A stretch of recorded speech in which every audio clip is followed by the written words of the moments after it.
Rickshaw पलट गया। દેશમાં ચોમાસાની એન્ટ્રી બાદથી મેઘરાજા આક્રમક બેટિંગ કરી રહ્યા છે. દક્ષિણ ભારતથી લઈને ગુજરાતના પાડોશી રાજ્ય મહારાષ્ટ્ર સુધી તોફાની વરસાદે હાહાકાર મચાવી દીધો છે. કેટલીક જગ્યાએ તો પવનની સ્પીડ એટલી ખતરનાક હતી કે વૃક્ષો, વીજપોલ અને વાહનો પણ ફંગોળાવા લાગ્યા. ત્યાં સુધી કે એરપોર્ટ પર પણ અફરાતફરી મચી ગઈ. આ દ્રશ્ય મધ્યપ્રદેશના ખંડવાના છે, જ્યાં છેલ્લા 2 દિવસથી અનેક જગ્યાએ વરસાદી માહોલ સર્જાયો છે. ખંડવાના મોરટક્કામાં અચાનક વાતાવરણમાં પલટો આવ્યો અને સુસવાટા સાથે વરસાદ શરૂ થયો. વરસાદની તીવ્રતા એટલી વધારે હતી કે વિઝિબિલિટી લગભગ શૂન્ય થઈ ગઈ. આ દરમિયાન બ્રિજ પર ઉભેલી એક રિક્ષા પણ હવામાં ફંગોળાવા લાગી. જુઓ આ દ્રશ્યો, જેમાં પવનના ઝટકાના કારણે રિક્ષા ત્રાંસી થાય છે. જોકે નસીબ જોગે પવનની ગતિ ધીમી પડતા રિક્ષા આપોઆપ સીધી થઈ ગઈ. થોડા સમય માટે અહીં લોકોના જીવ તાળવે ચોંટી ગયા.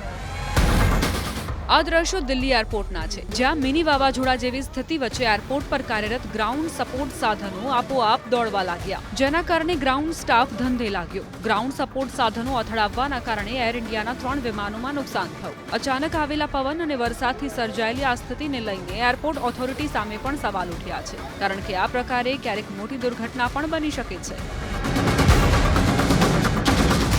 મહારાષ્ટ્રના મનમાડ શહેરમાં સતત બીજા દિવસે વરસાદી માહોલ સર્જાયો. આંધી તોફાન સાથે મેઘરાજાએ દનાદન બેટિંગ કરી. ભારે પવન અને અહીં તીવ્ર વરસાદ શરૂ થયો. એકાદ કલાક સુધી વરસાદ અને પવને એટલી સટાસટી બોલાવી કે ઠેર ઠેર વૃક્ષો અને વીજપોલ ધરાશાયી થવા લાગ્યા, જેના કારણે કેટલાક વિસ્તારમાં વીજ પુરવઠો પણ ખોરવાઈ ગયો. કર્ણાટકના હુબલીમાં પણ ચોમાસાની એન્ટ્રી બાદથી વરસાદી માહોલ યથાવત છે. હુબલીમાં પડેલા ભારે વરસાદના કારણે કેટલાક નીચાણવાળા વિસ્તારમાં પાણી ભરાઈ ગયું. અહીં પણ કેટલીક જગ્યાએ વૃક્ષો ધરાશાયી થતા વાહન ચાલકોએ મુશ્કેલી વેઠવવાનો વારો આવ્યો. ઉનક્કલના સાંઈનગરમાં ઝાડ પડતા અફરાતફરી મચી ગઈ. રાજસ્થાનના દૌસામાં પણ તોફાની વરસાદથી જનજીવન પ્રભાવિત થયું. તોફાની પવનના કારણે લોકોએ નુકસાની વેઠવવાનો વારો આવ્યો. વૃક્ષો, વીજપોલ ધરાશાયી થતા લોકો મુશ્કેલીમાં મુકાયા. કાલાખો વિસ્તારમાં એક દિવાલ ધરાશાયી થતા એક યુવતી સહિત 2 લોકોને ઈજા પહોંચી. આમટેડા ગામના આ દ્રશ્યો છે, જ્યાં ખેડૂતો માટે 43 લાખ રૂપિયાના ખર્ચે તૈયાર થયેલા પોલી હાઉસને પવને જમીનદોસ્ત કરી દીધું, જેના કારણે ખેડૂતોને ભારે આર્થિક નુકસાન સહન કરવાનો વારો આવ્યો છે. મહારાષ્ટ્રમાં નાંદેડ વસમત રોડ પર વરસાદી તોફાનના કારણે એક વીજ ટાવર ધરાશાયી થયો, જેના કારણે રોડ પર ટ્રાફિક જામની સ્થિતિ સર્જાઈ. નાંદેડ જિલ્લામાં ભારે વરસાદના કારણે બીજા કેટલાક સ્થળો પર પણ નાનું મોટું નુકસાન થયાનો દાવો છે.